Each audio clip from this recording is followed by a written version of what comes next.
and MPP's duopoly. We'll discuss that as well and also look at the performance of independent candidates in our elections. My name is Michael Lobodu. Stay tuned.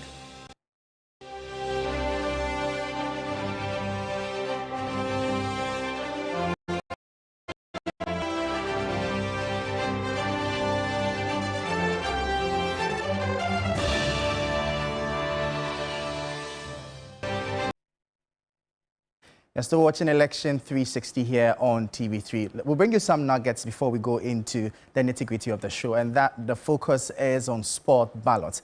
A voter who inadvertently deals with a ballot paper given to the voter in a manner that the ballot paper can no longer be used as a ballot paper shall A. deliver the sport ballot paper to the presiding officer, B. prove to the satisfaction of the presiding officer that the ballot paper was inadvertently spoiled. We'll bring you more as the show rolls on, but I've been joined in studio by my colleague Martin Asiedu. Dr. Martin, thank you for your time and welcome to the show. Absolutely, thank you for having me. And like you can see, it is 17 days to December 7 and we are counting down. So you want to stay with us here on your election command center as we build up to December 7.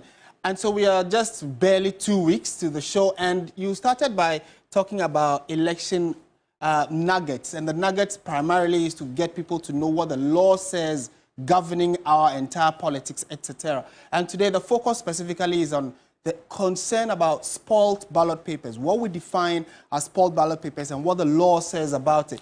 So it says a voter who inadvertently deals with a ballot paper given to the voter in a manner that the ballot paper can no longer be used as a ballot paper shall, 1, deliver the spoiled ballot paper to the presiding officer, 2, prove to the satisfaction of the presiding officer that the ballot paper was inadvertently spoiled, and 3, obtain another ballot paper in place of the spoiled ballot paper delivered to the presiding officer. So it goes on to say, the spoiled ballot paper shall be immediately cancelled and the counterfoil marked accordingly. So what this simply tells us is that, you know, we've had concerns about people going to the booth. You know who you want to vote for, but maybe accidentally your thumb prints elsewhere, or the thumbprint ink touches another part of it. You are sure that this is not what you wanted to do, there's a mistake. You can actually go back to the presiding officer, the EC official there, and tell them that there's been a problem with your ballot paper. And by law, they are supposed to give you another one. But before they give you, they must confirm that you actually consciously knew that this is a problem, you didn't intend to do it, there was a problem with it, so they should reconsider and give you another one. And by law, you are supposed to be given another paper to go and vote. And in the presence of the presiding officer and the party agents, they need to spoil or destroy that ballot paper. On the ballot papers, there is what they call a counterfoil, which usually is shiny in nature.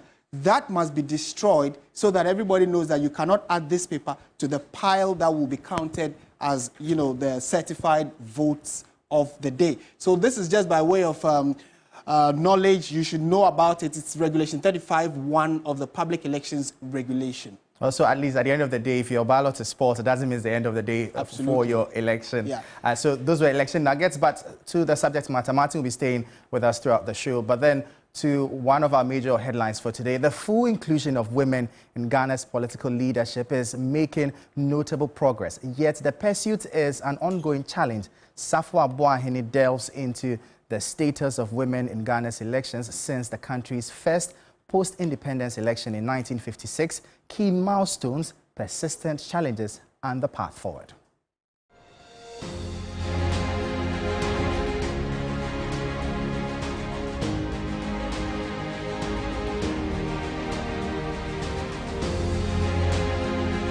They should see women as equal partners in the development of our country.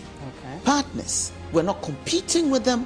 We want to collaborate with them to develop our country. We should just imagine the scenario where, for 1 week, all women withdraw all services from bedroom to boardroom.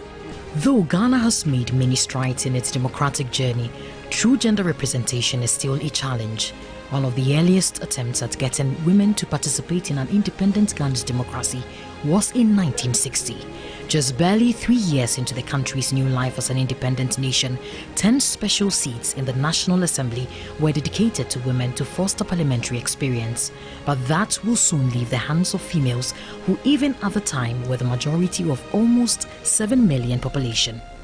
64 years since that attempt, women still face significant hurdles, including discrimination, intimidation, and lack of resources to participate in politics. Though a far improvement, women's representation in Ghana's parliament is among the lowest globally, with only 40 female MPs representing 14.5% compared to 235 male MPs representing 85.4% in the 2020 general elections. The more women are elected in political office, it betters a country's women business and law in the score. It will improve, it becomes better. An Inter-Parliamentary Union report also revealed 80% of female parliamentarians interviewed from 50 African countries reported experiencing psychological violence online, and 67% faced sexist behavior or remarks. The basis of where the challenge is rooted around our cultural setup, where the default leadership is seen as male. According to a UNPP report, African women are significant contributors to bringing political parties into power. In Africa, women constitute just a quarter of the 13,057 parliamentarians, with 26% in the lower houses and 21% in the upper houses of parliament, which is below the UN recommended minimum of 30% by 2030. This also signifies that half of the population is underrepresented, hampering economic progress by neglecting a significant portion of human resources. In 1996, 16 women were elected to parliament, and by 2004, it increased to 25 but dropped to 20 in 2008. At the judiciary level, out of the 102 Superior Court judges appointed since January 2017, 46 are women. In terms of ministerial appointments, women made 19% and 21% in 2016 and 2021, with the highest record of 28% in 2012. The country has also seen the appointment of Georgina Wood as the first female Chief Justice in 2007. 2 other women have since held the same position, with the current Chief Justice as one of them. Joyce Adeline Bamford-Addo was the first female Speaker of Parliament in 2009. For some, the high cost in political campaigns is a demotivation for most women. Women will not be able to rub shoulders in terms of raising the needed funds to enter into politics. But if the platform is created that women will be supported financially, they have proven in the past that if they are given opportunity, they are able to rub shoulders with their men counterparts. So Ghana politics today, if you don't have money to fund it, hardly will you be able to move on. But so many women don't have the money. Rwanda is referenced as a good example when it comes to women participation in politics. They argue the country has seen improved healthcare, education, and economic growth as a result. In Ghana, the question is, will the passage of the affirmative action law and promises by key contenders in the general election see women in politics more than before?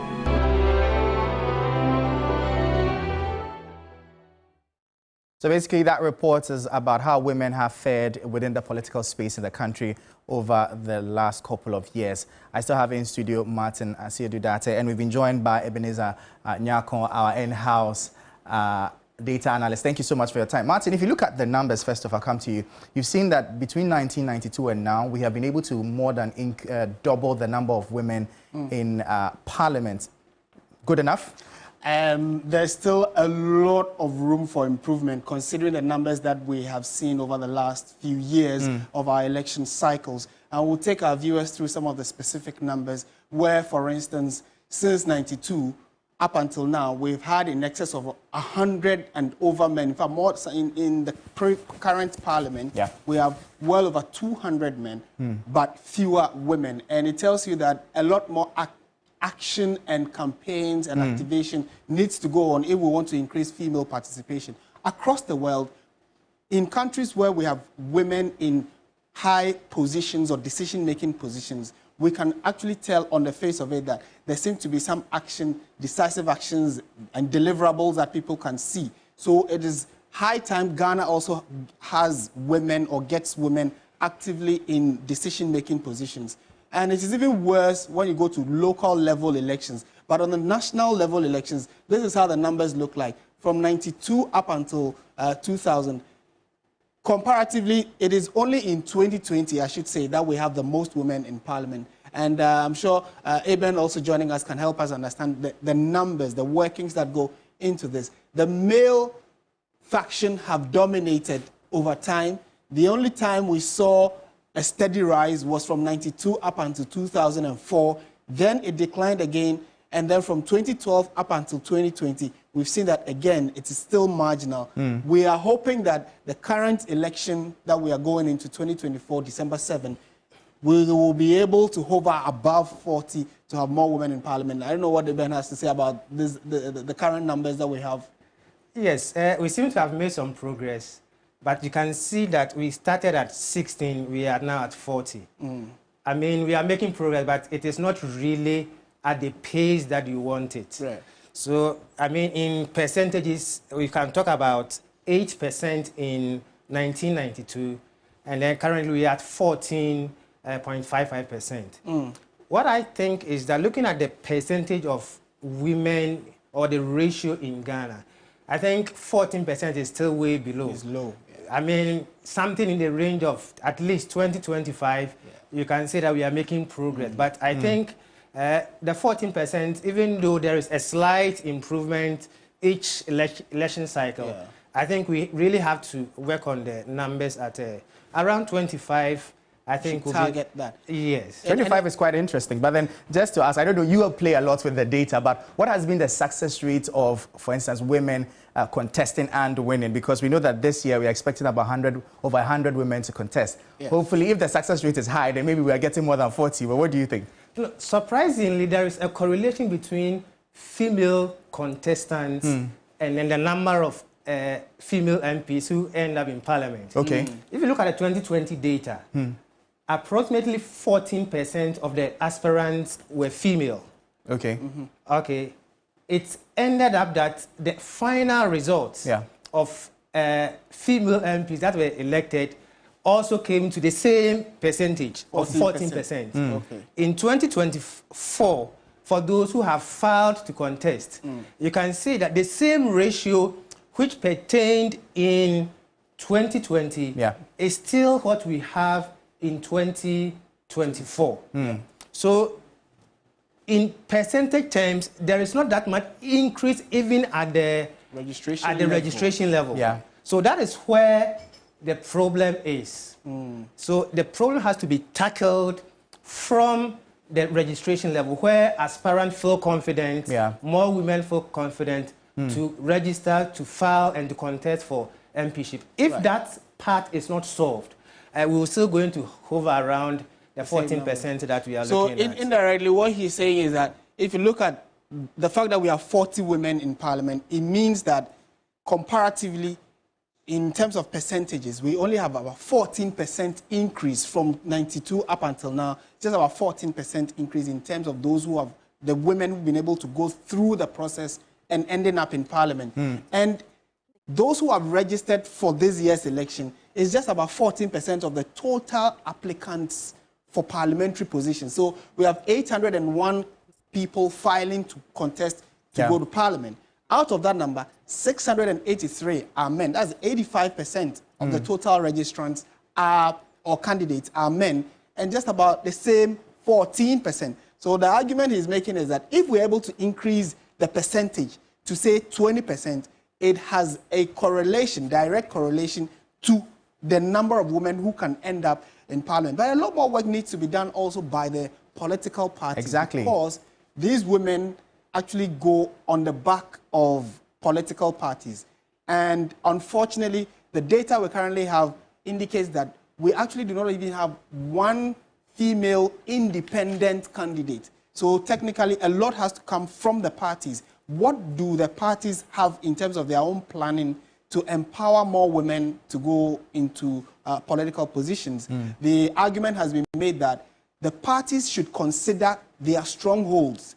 Strongholds where they are certain that they will win those seats. They should allow women to contest those particular seats where they are certified and sure that these are likely to go to Parliament. That is one way we can increase female participation in Parliament. But even in those strongholds, they still make it an open field and all play, or where over 80% of the time, the men seem to dominate and win, even in the strongholds of the various political parties. So I'm sure this is the same number you're referencing. Yeah, the 14, I mean, it has become a critical number or a metric that we have to look at. We need more, like a big higher percentage than the 14. Later joining us in studio via interview, for an interview will be Nanaya Ajantwa. She is a political activist, a female affirmative action activist, and a politician herself. It will be interesting to know from her perspective, really, what is the issue? Why aren't women availing themselves for MPship? Because 118 shows you that maybe the women are not interested, or probably there's a systemic issue that's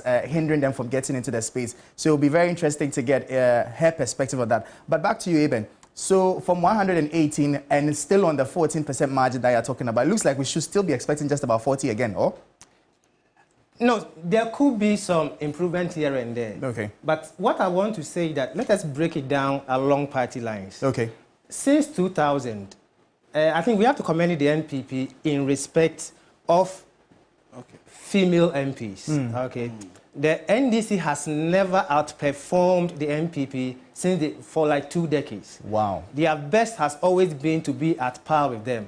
That is like in 2020, when each party had 20 female each. But within that interval, I mean, always more female MPs come from the side of the NPP than the NDC. That's a very interesting one, because we know that majority of the females to come from Greater Accra and Ashanti region. What is that telling us, really? You have to look at it in terms of percentage and the number of constituencies. Greater Accra, fine. But Ashanti region, I will put Central and even Volta ahead of Ashanti. Oh, wow. Because Ashanti has 47 constituencies. Central has 23. So if you take the number of MPs per constituency, what it means is that Central and Volta are doing well than Ashanti, that has 47 constituencies. So it is not just the nominal number that we are looking for. It must be looked at in the context of the number of constituencies that we have. So your argument basically is that... Maybe before we come to that, let's just, like he indicated, there are regions that have the most female candidates going into December 7. And it is also instructive to note that 2 of the regions with the most registered participants for this year's election, Greater Accra and Ashanti region, because even by population, these 2 regions have the most. And in the Greater Accra region, they have the most female candidates, 23. Ashanti region has 21. For the male candidates in these 2 regions, Greater Accra is looking at 114 men. 114 men. And we have 23, not even up to 30. So it tells you that although we have some increment, it is still very small. Ashanti region, like he's indicating, 47 constituencies. And you would have ordinarily thought that, again, if the old narrative I made, assumption I made was anything to go by, the NPP is assured that there are some constituencies in the region they would win. So women are supposed to even be allowed or encouraged to take those places. We are uncertain of which particular constituencies that these women have filed at in the Ashanti region, but in the Ashanti region, we have 21. In subsequent days, we'll try and dig down to the nitty-gritties of that for you. These are the regions with the least female registrants or aspirants. Northeast, 0. Ahafo, 0. Savannah has 1 female contender, right? And then there are some other regions, like Northern region, like there's only 3 women who are participating. You know, so those are the key issues that we are looking at. Now let's talk to the specific numbers. Over the years, how many have gone to Parliament? How many women have gone to Parliament? And which regions seem to have the most? He was talking about Ashanti and Greater Accra being the 2 dominant ones. And you can tell from here. Maybe you would want to start, especially from the Greater Accra region, from the top. Yes. Or we should work it bottom-up approach. So maybe these are the regions with the least. Over the electioneering cycle of Ghana from 92 up until 2020, you can tell that the upper regions actually perform worse.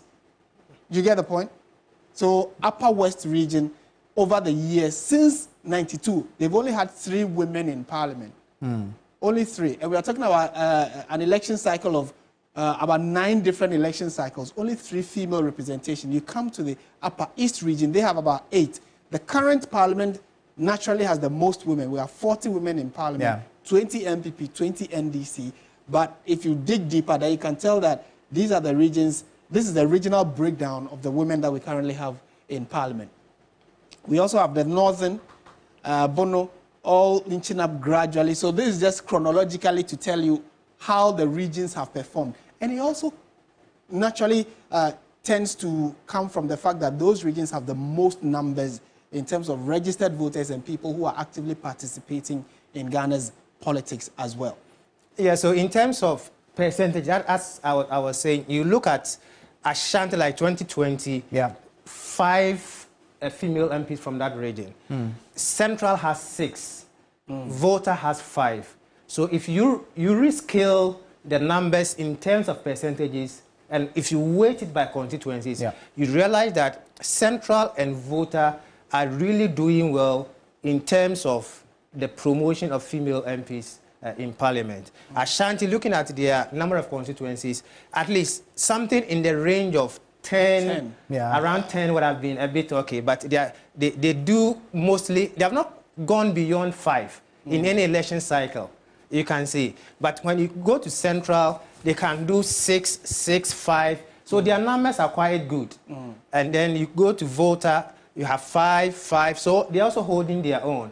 So you can see that Central, Volta, Greater Accra, I mean, these are the 3 regions that are really doing well in terms of the numbers for female MPs. Yeah, it's interesting that the Central region, at least 2 women that we know are contesting, are going against each other, which would further reduce the numbers that we're talking about. But we'll see how those dynamics play out. But we have joining us via phone Nanaya Jantua, who is a gender advocate and the former General Secretary of the Convention's People's Party. Nana, thank you so much for your time. First off, how do you feel about all of this, the representation of women in politics in the country? What is stopping you women from actively taking center stage? I didn't hear the details of the data, but let me say good morning to your viewers and good morning to everybody out there who is with you and good morning to yourself. I didn't hear clearly the data, but I heard a bit of most of the women coming from Ashanti and from Greater Accra region.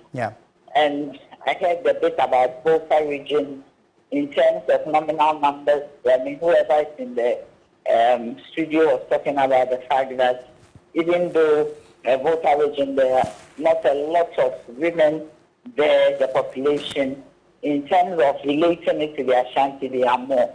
But what is the problem? Normally, it's more of the stereotype and also the fact that women are not as well resourced as men.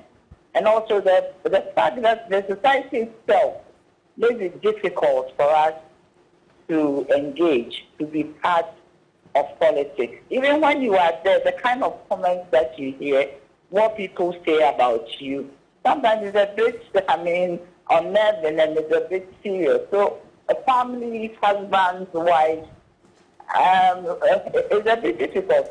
If a woman is called a witch or a woman is called some name because you are in politics, certainly family wouldn't want you to be part of it. But also the fact that the resources. I mean, let's put everything aside. There is very legitimate costs when it comes to elections, especially when you talk about buying fuel to go around and all that. So some of these things hinder women. But more importantly, our cultural setting and the stereotypes. If you are a woman politician, then it means you are sleeping around. If you're a woman politician, then it means that you don't have anything to do. You have nothing to do. That's why you are in politics. These are some of the stereotypes. And I believe that the system should be able to help us. I always say that, for instance, in Parliament, and I always advocate for it, that for the 2 deputy speakers, it will be good if one is reserved for women. That only the 2nd deputy speaker or the 1st deputy speaker will always be a woman. And then we know that some slots have been given to women. We have to protect some seats for women to compete, some strongholds for women to compete. And it should be only women. If we need 30% representation of women, both parties or all parties should choose 30% of their strongholds and let women only compete. If women are competing against women, that would not be a problem. But we need to change the structure of our economy and need to change the cultural and traditional settings of where we come from, our country, to be able to help women go up. It's not only even in Africa. Let's look at Kamala Harris. You hear people saying that America is not ready for a woman, especially a country where it is the dawn of democracy and it's the dawn of civilization. And we hear coming up that because she was a woman, she could not make it. And that is quite unfortunate. So I believe the time has come for all of us to come together to ensure that women can make it. Putting the right kind of systems in place and removing the barriers and the stereotypes. Because if the barriers and the stereotypes are too many, certainly it is not easy. We who are there already, we are not finding it easy at all. So even in Parliament, you have 2020, hung parliamentary to the women to are hung. But how did you even hear a woman speak? It is not common. You don't hear a woman making submissions on the floor of the House. You don't see the women leading anything. So we need to really encourage ourselves, and we believe that the system should also push us forward. That even if somebody is a backbencher and is a woman, I believe that some space should be created for them to be able to articulate what they really need to know. Because women have a lot in us. It is not for nothing that the saying goes that when you educate a woman, you educate a nation. And that was said by Tekafatu. And it is very key that you really look at some of these things to push women forward. Interesting submissions there. Talking about the Affirmative Action Act, I know you were part of those who were championing that conversation. Now that has been passed into law, do you see this making significant difference in women participation in politics going forward? Yes, of course, because if some of the requests we are making is backed by legislation, and there are laws, there's a law to it that you need to do it.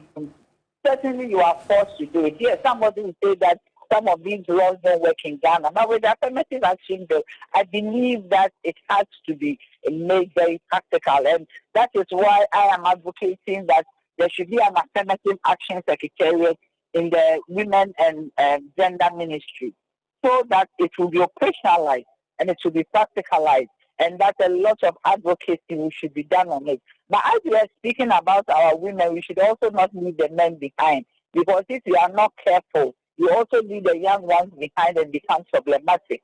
For instance, these days, the growing population of prison inmates are very, very young men, and what is happening. So I believe going forward, we should do it in tandem, but we should put more emphasis on the women so that we can be at par with the men, and we move together and make sure that things are done properly.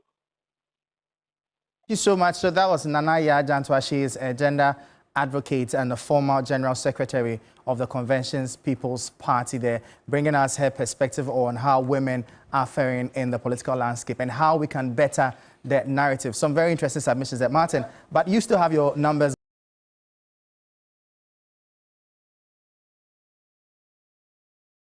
board over there. And I mean, coming off the back of what Nanaya just said, now that we have some law backing the assistance for women, hopefully this year's election, that will translate into people actually going out to vote for women. They also throw up the conversation about competence, and we should look at competence and not gender. That is fair. However, if there are women who are competent, do let them go through. It's not all the time that you have to say, no, it's a male-dominated issue. While that is also in the mix, you know, before we had her join us, we're talking about why, I was about to call you Doc. Yeah, he's actually almost becoming a doctor. Almost there. So why Doc was talking about the Central region and the Volta region actually doing better than the Ashanti region in terms of the women participation and the ratio. If you look here, So the central region, for instance, has about 25 constituencies. 23 constituencies. And out of that 23, they are able to make 6 women. And consistently, so the number has actually been good. 5, 23, 6 out of 23, another 6 out of the 23. Yeah. So they are doing better as compared to the Ashanti region that has 47, and you don't even have up to 10 women from the region. Again, the Volta region has 18 constituencies. And out of the 18, they've had 5 women in 2016, another 5 in 2020. If even they retain 5 in 2024, they have still done better than the Ashanti region in terms of allowing women participation in politics. And same can be said for Greater Accra region. At least they have the highest number, more encouragement in that direction. But there is marginal progress. And now that we have the affirmative action and the law backing the women activity in, in almost every general aspect of life, we need to encourage more women to take part in the politics of the day. Yeah, so if you look at the data, you see Greater Accra, there is, since 2008, there's a consistent effort and an upward movement. Yeah. So from 4, they moved to 8, 10, 13. Let us hope that this year they can make maybe around 16, 17 in that order. So, but it's very to also encouraging. Know what is really working for the Greater Accra region. Yeah. Why is Greater Accra being able to field more women? What's happening? I'm sure maybe you can answer that question for us when we come back. You're still watching Election 360 here on TV3. We're going for a quick break. When we come back, we'll delve into the conversation of the role of independent candidates and small parties and how they fit into the general election situation. Stay with us.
Here on TV3, where we are analyzing for this particular segment how smaller parties and other parties rather and independent candidates have fared over the last couple of years at the polls for the presidential elections. But Martin is back board to walk us through.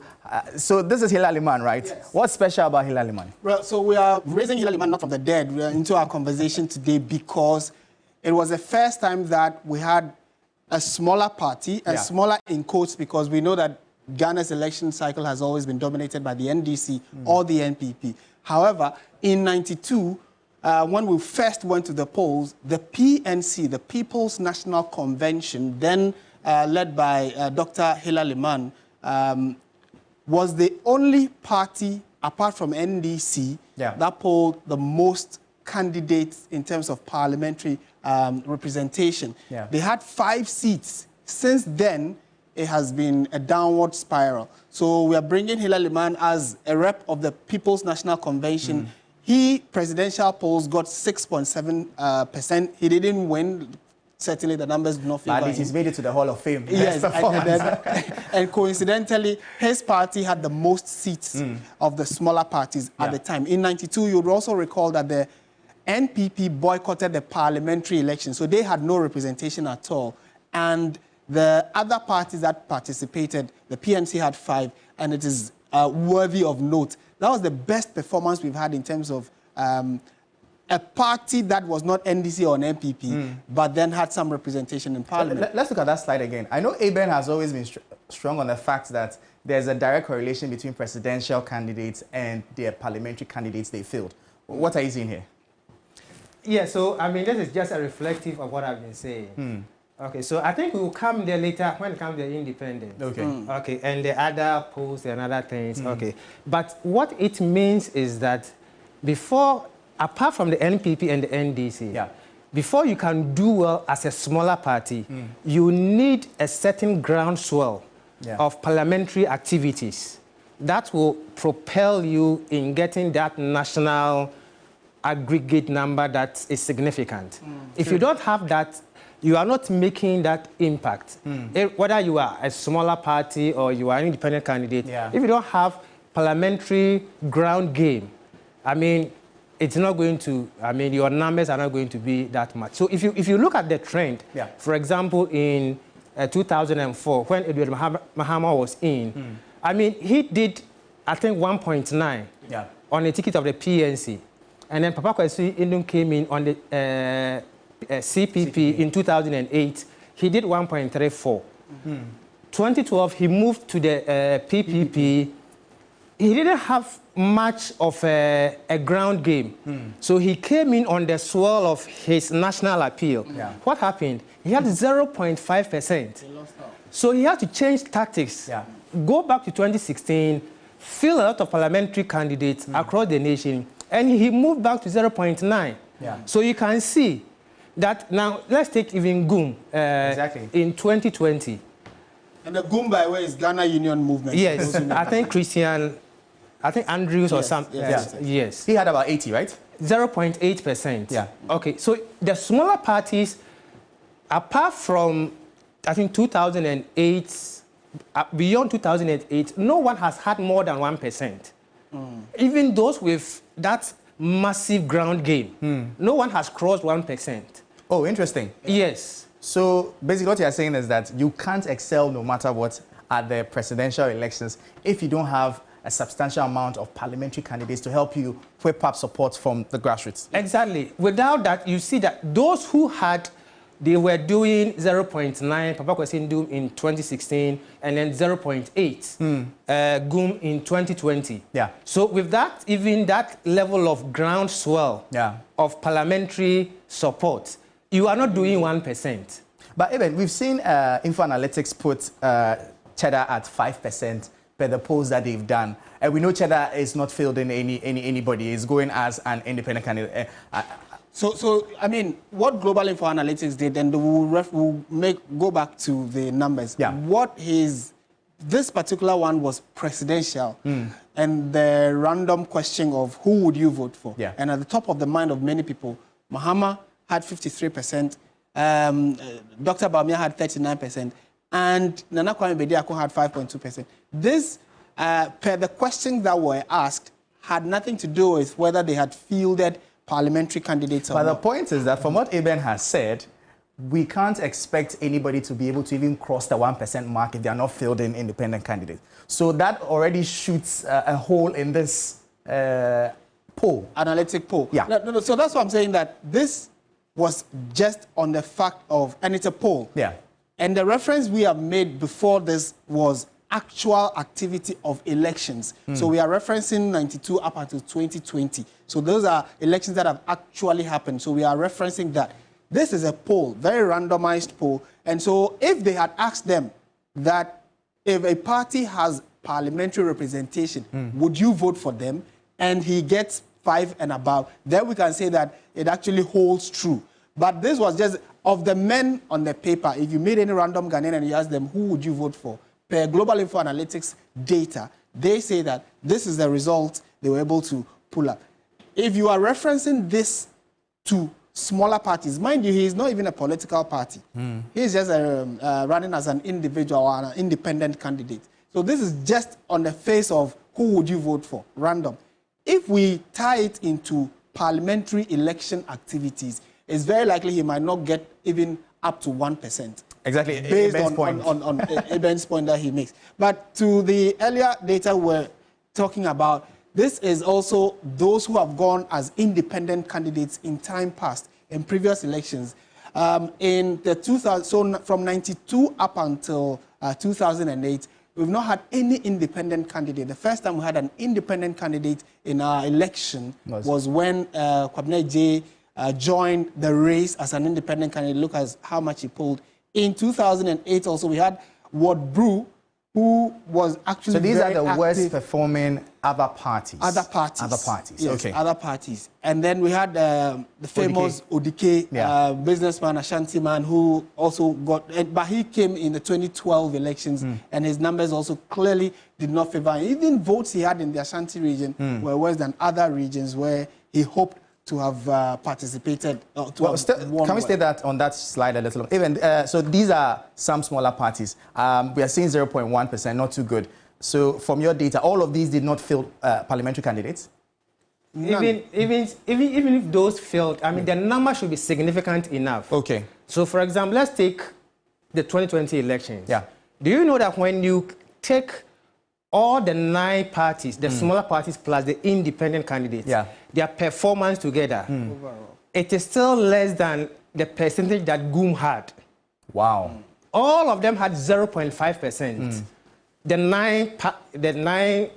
eight parties plus the independent had 0.5%. GUM alone had 0.8%.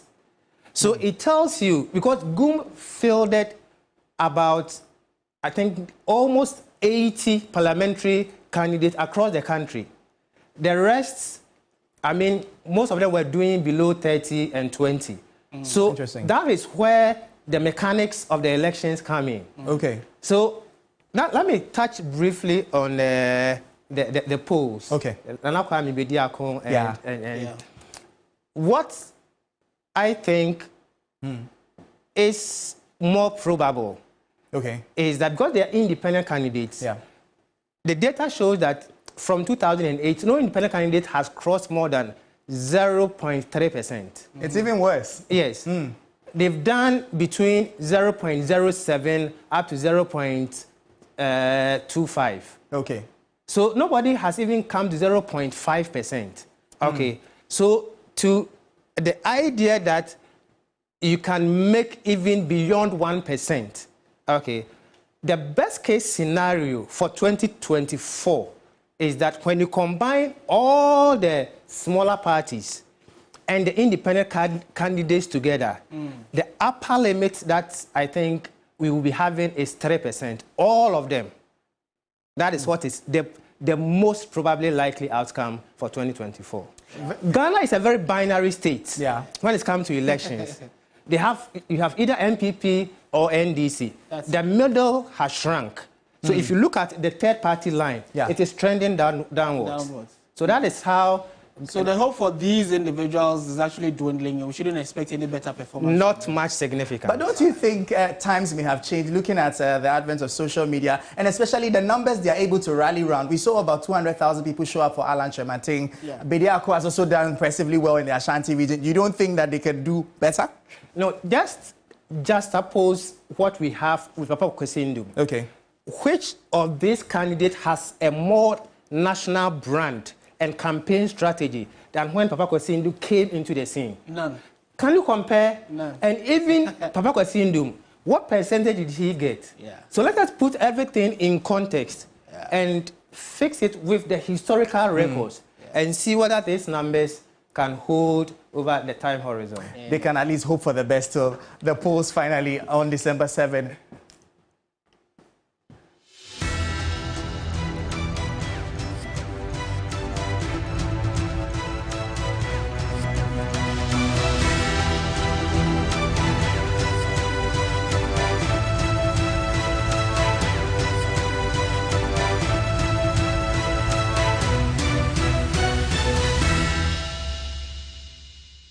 So this is Election 360, and now we are taking you on the campaign trail as flag bearer of the NPP, Dr. Mahamudu Bawumia, has promised the people of Ahafo and Southeast constituencies in the Ashanti region of reserving a quota in the public and civil service for persons living with disability when voted into power.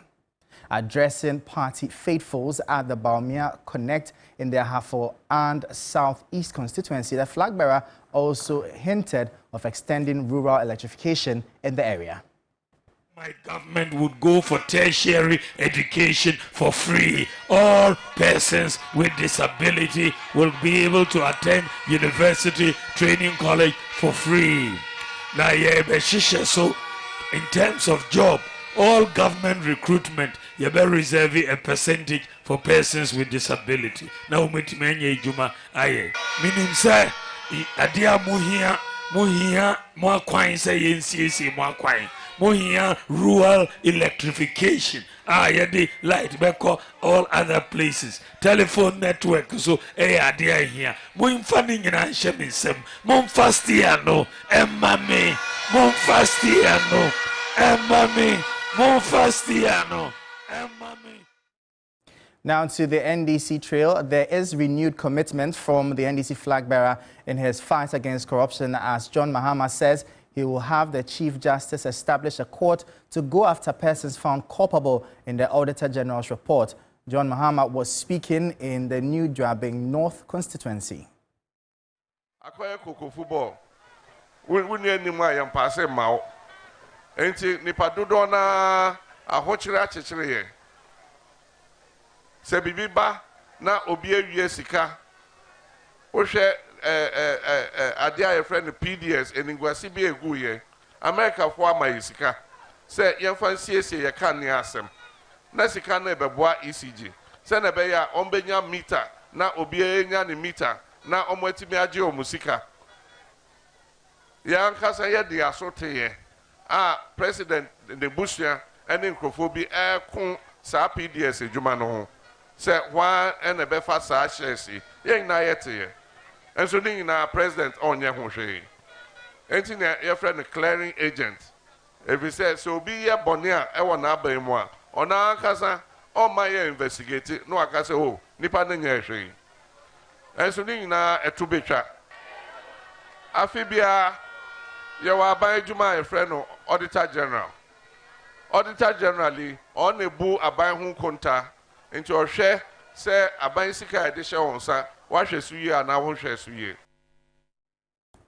that was John Mahama on his campaign trail, bringing an end to Election 360 here on TV3, your election command center. I was joined today by Martin Asiedu-Date and our in-house data analyst, Ebenezer Nyako. Thank you guys so much for your time. We'll do this same time tomorrow. Thank you for watching. My name is Michael Oboduka. At the same time tomorrow. As always, please stay safe.